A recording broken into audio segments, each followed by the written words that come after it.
प्रायोत्सर्ग करने के पहले एक चीज़ सभी लोगों से कहना चाहते हैं, आप यह अपने मन में भाव पैदा करना कि मैं क्यों कर रहा हूँ। जब जब पढ़ते हो तब तब यह भाव आना चाहिए, ये इतना महिमावान स्तोत्र है, इतना महान स्तोत्र है। क्यों महान है? इसकी रचना सामान्य व्यक्ति ने नहीं की, किसी पंडित ने नहीं की, किसी असंयमी ने नहीं की। इसकी रचना की तो महानतम आचार्य परमेष्टि आचार्य भगवान महानतम स्वामी महाराज जी ने की इसकी रचना। इस रचना को उन्होंने लिखा और उस स्तोत्र को मैं पढ़ने जा रहा हूँ। संकट दूर हो जाए इसलिए नहीं, आदतन इसलिए नहीं, नियम लिया है गुरु से इसलिए भी नहीं, अथवा गुरु ने नियम दिया इसलिए भी नहीं। समझना, हमने नियम लिया नियम पालन करने के लिए तो भी कुछ नहीं होगा। क्यों?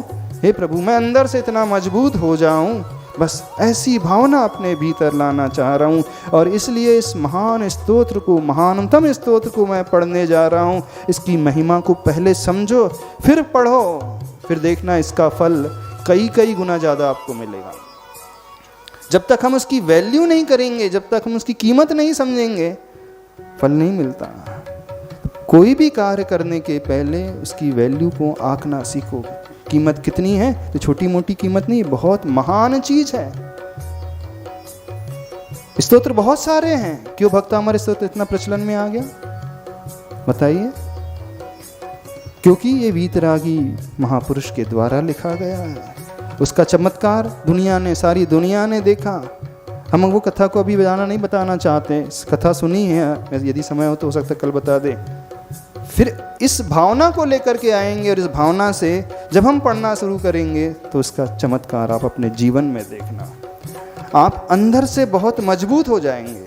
आपका आत्मिक बल जो है ना, कॉन्फिडेंस लेवल, विल पावर, जो इच्छा शक्ति है ना, वो बहुत मजबूत हो जाएगी। और जो पुण्य बंध है वो तो परोक्ष में है, वो कब मिलेगा उसका फल अभी हम उसकी चर्चा कर नहीं रहे हैं। अभी वर्तमान में हमें क्या मिलने वाला है हम उसकी बात कर रहे हैं। तो वर्तमान में हम एक विश्वास से भर उठेंगे। और जब व्यक्ति दृढ़ विश्वासी हो जाता है, आत्मविश्वासी हो जाता है ना, तो बड़े से बड़े संकट भी वो बहुत आसानी से झेल लेता है? बड़े से बड़े संकट भी उसे नहीं डिगा पाते, नहीं गिरा पाते। और जब व्यक्ति कमजोर मानसिकता का होता है तो एक छोटे से हवा के झोंके में गिर करके रह जाता है। जो पौधा छोटा सा होता है, हवा का थोड़ा सा झोंका आया गिर जाता है। और जब वो पौधा जो अपनी गहरी जड़ों को जमा लेता है, ऊपर भी बढ़ जाता है, नीचे भी बढ़ जाता है, झोंके से गिरता है। छोटे से नहीं, बड़ा से बड़ा तूफान भी आ जाए तो भी नहीं गिर रहा है। क्यों? क्योंकि उसने अपनी जड़ों को गहरी जमा लिया। गहरी जड़ी, जब उसकी जड़ें गहरी हो गई तो उसने बड़े से बड़े संकट को भी आसानी से झेल लिया। यानी कि इस स्तोत्र का लाभ क्या होगा?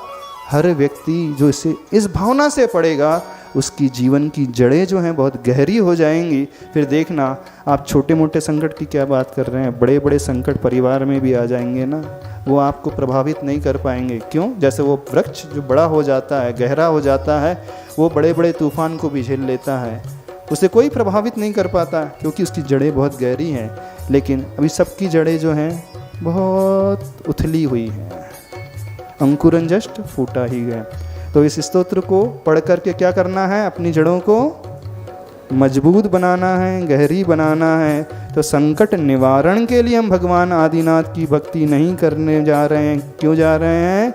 हे प्रभु, संकट मेरे जीवन में आया है, परेशानी मेरे जीवन में आई है, तो मैं अपने आप को मजबूत बनाने के लिए आपकी भक्ति कर रहा हूँ। और फिर देखना, इस भक्ति का चमत्कार आप अपने जीते जी अवस्था में ही देख लोगे, आपको फल मिल जाएगा, बहुत अच्छा फल मिलेगा।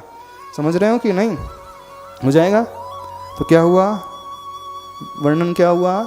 उद्देश्य, पर्पस आज के लिए।